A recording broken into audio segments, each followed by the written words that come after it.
you talked about depression. Yeah. That you were going through. Mm-hmm. Tell me a little bit about that. What was going through? I think depression in general it's hard to speak about, isn't it? Yeah. It's a hard thing to say. People don't, especially men, they don't talk about You it, don't do they? know, it's like, what is depression? How do you describe depression? How do you Exactly. describe if you feel crap down and really don't want to do anything? You don't know that's depression. You just feel sorry for yourself. You just don't know what to do with it. And I had that for a long time, like I said, until I started boxing and started going out and started doing and exploring these new things. But you got to try to speak out about it. Listen, I don't speak about anything. My mum and dad and my missus, they ask me all the time. They say, "What's wrong? What's wrong?" Or if I've got something going on personally, or I've got something behind the scenes, or I've had a bit of trouble, or something's going on, I don't tell no one. Like I try so hard to deal with it myself, but it's not the way to go. You got to speak out of it to make things easier. If you like, sometimes like I've had, I don't know, something like something hurting in my heart and stuff, like a pain in my. And I'll go get all these tests and I'll go do certain things, but I'll do that myself on my own front. I won't tell anyone because I don't want it. I'm like, no, I'm not talking about it. I don't want to make it real. I just want to get on with it, make sure I'm okay, sort of thing. Do you know what I mean? And that's just me. But people need to talk about it. You need to be able to talk about it because all that does for me is it makes it worse. Times I do speak about things, take so much stress off my shoulders and stuff. But my mum, my dad, and my missus, they're asked, like, sometimes I come in and they're like, "What's wrong with you?" I said, "Nothing. Why?" And I look angry and I've got things going on in the back of my head. And they try, like, just talk to us. I'm like, "Oh no, it's all right, it's all right." And then it builds up. And then when you do have this build up, I had it a few times. When you have this build up and you leave it for so long without talking about it or without getting the situation sorted or resolved, you just have a breakdown. I've had a few bad breakdowns, really have. And you just don't know what to do yourself. You don't want to be here. You don't want to do nothing. Do you know what I mean? I'm sat in tears in my bedroom. Oh, it can be real nasty. But you got to try to speak as much as you can. You got to try. But them breakdowns were mainly when I wasn't boxing. Okay. So they were. There's one common theme here that you're seeing. So this is mainly when I wasn't boxing. So I was having these breakdowns and these anxiety more when I wasn't boxing. So when I was boxing, when I got back to boxing, when I stopped having it. I stopped having all this drama. I stopped having any stress, extra added stress, because just train, relax. I could just chill. Do you know what I mean? So it's depression's a hard thing to fight, but you got to try to fight against it. Don't let it suck you in. Don't get drawn into it. Try to speak to anyone you can, and that's all I can say to people. I've got a couple of people now who talk to me. Like even my missus say, like some people just talk me up and they talk and like they're going through some stuff themselves and they just ring me up and talk to me, and I can give great feedback. If you want to ring me, anyone that I know personally, even if I don't know you personally, you can ring me and you can talk to me and I'll try to help you and I'll try to do as much as I can for you. I like giving back and I'll do as much as I can to help you. But they can do that to me, but I can't do it back. So even though I've got friends and things, and Angel's like my missus sometimes like, why don't you ring, like, why don't you just like talk to some. I find it hard. My communication, I can talk great now, we're talking fine, but my communication on a deeper level, I find it hard to get over that. Do you understand? And that's just certain people. Like one of my friends, he's training with me, training. I've got fights coming up and stuff, and he does it sometimes. He goes into a black hole, and I don't hear from him from weeks. I'll be texting to make sure he's okay, because I just want to know that he's okay. That's all I want to know. Know he's okay. And then he texts back like, "Oh, I'm so sorry." Like, it sucks people up. You just got to talk about it, get on with it, get in the gym, get training, do whatever makes you happy. All I can express is do whatever makes you happy. Don't live up to anyone else. Don't expect don't need to please anyone. Don't need to please any single person in this world apart from yourself. Make your friends and family happy. I think one thing that I can tell from personal experience is when you've been through something yourself and you see someone else potentially going through that, you can relate to that. Yeah. And then you can, instead of you helping yourself, you try and help that person because you know potentially what they're going through. Yeah. And that sort of comes across as the reason why you're contacting these people, because you know that feeling. Yeah. What was some of the reasons that you went into breakdown and stuff? Just I think coming, like I said, like when these breakdowns, like I'd breakdowns from my mum trying to get me back into school. So sometimes she'd drive to the school. Like this is when I was getting bullied. Sometimes she'd drive to the school. This is before I got diagnosed with autism as well. Like I said, she'd drive to the school.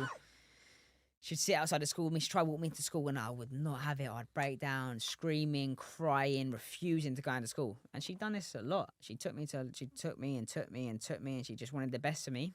And then it was to the point like she's seeing me in these states, and she said, "There's something. Do you know what I mean? This isn't right. This isn't. You shouldn't be getting these states. Like some people get bullied and they just get on with it. They soldier through it. They go into school and they just get on with it. Do you know what I mean? Like they're getting a bit of stick and stuff, but some people just soldier on it. But I was just breaking down, and she was like, "That's enough." I said, "I'm not taking it no more. That's it. We're not going to try no more.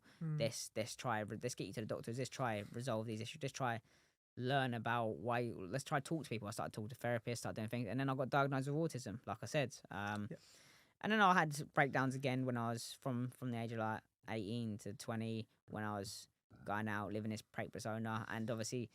What it was is obviously with my missus, I love her to pieces. Like I love her so much, and obviously I was wanting to go. I won't say wanting to. I was wanting to, but I was getting led to. Oh, you come out tonight. Like you got to come out tonight. You're gonna miss out. You're gonna miss out. And then I'm like, oh, that's it. I've got to go out. Then like I don't want to miss out. Like I said, I don't want to miss things.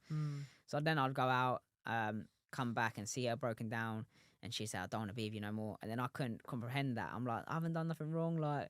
And I'd tried trying to make my point come across clear, and that I'm not in the wrong, but I was in the wrong. I was completely wrong. And then her like blocking me out and saying, no, go home, like this is it, it's done, sort of thing, and blocking me and everything and that.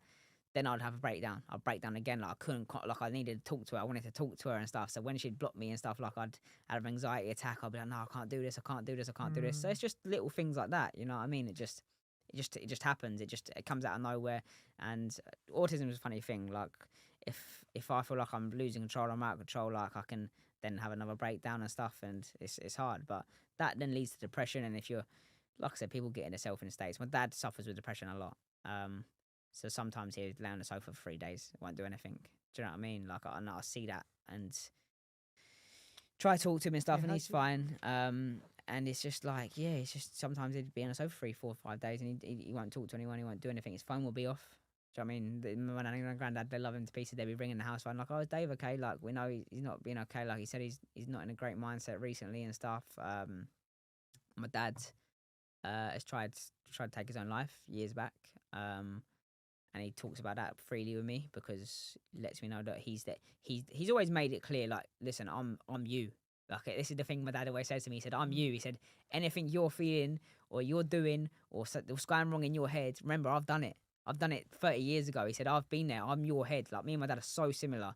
That's why he got diagnosed with autism and bipolar after me, because when we took him to the doctor, said, listen, that's Alfie's double. He said, like, and he's worse. My dad's worse than me. And I've been able to cope better with it because I've had him there to sort of guide me. He didn't have that. My nan and granddad, like back then, they didn't know what autism was. They didn't. It's just no. Look, get on with it. Do this. Do you know what I mean? There wasn't all this. Like, now we've got a lot of social media. We've got a lot of things. We've got a lot of people to help. But autism wasn't shred like it was back in the light when he was, and depression and all that sort of stuff. So he's had to deal with it by himself, fight his own demons. Until now. Until he only got diagnosed with autism and bipolar and stuff when he turned like 48 or something like that. Wow. Do you know what I mean? So so he's dealt with it this long without any help. So he's always there to rely on me, like, do you know what I mean? So sometimes even though when I'm sound good, I'm sound fine, he'll check up on me. Same with my mum, they check up on me. Same as I get their check up on me. Even though if I say I'm good, sometimes I might not be good, but he's like, my dad's so funny. Like if he knows something's wrong, if I've got something in my head or something going on, he'd be like, "You're right, mate." I'd be like, "All right." He's like, "What's up then?" I was like, "What?" He said, "I know something." He said, "I know something's wrong." He said, "What's going on?" He said, "I know something's wrong." So he knows me. Do you know what I mean? So he knows when I'm sitting thinking about something. Sometimes there's little things. I'll go and sit in there. If I've got something anxious on my mind, I'll go sit in the front room, or I just won't be talking. And he'd be like, what are you thinking about? He said, "You got to talk to me." And I'm like, no. He's like, "No, I know." He said, when you start getting this way, he said, "I can read you like a book." He said, I'm you. Remember that. He said, all these little things you do to try escape the things you're worrying about, I've done it 100 times. Yeah. You know what I mean? So it's been There's no one that knows their kids better than their mum and dad. Yeah, for sure. So they certainly know you, which is amazing. Like, have you during this time when your dad struggled with mental health and stuff, he's obviously supported you when have you been there for him as well? Yeah, always. Like I think me getting to back boxing has been a great thing for him. Yeah, something to look forward to. Yeah, something to look forward to and shed light on. Like we have a hit and miss relationship. We love each other so much. Like sometimes we won't talk for a day. Do you know what I mean? If we get in an argument, we're both as stubborn as each other. So we won't talk to each other for a few days. Do you know what I mean? We're both exactly alike. So it can be a hit and miss. But yeah, I try to help him as much as I can, and he helps me as much as I can, and like it's good. It's good. I think the boxing's a great thing though, because it gives, as you said, it gives your dad something to look forward to. Oh, he loves it. Listen, he goes through. He sit on YouTube of a night time. Like he called. Sometimes I'm just tired. I want to relax after a long PT. He's like, Yeah. Alf, come down here now. Come watch this. Come watch this. He said, you'll beat this person, and he's ranked this in the world. Like you're smashing, sort of thing. So it's like he's watching all my opponents. He's watching everyone. He's watching all these other boxers and stuff, and like more than me. And it's like he's so obsessed with it. Like he's like, you're gonna do amazing things. Do you know what I mean? Like, and he just sits there and obsesses about it.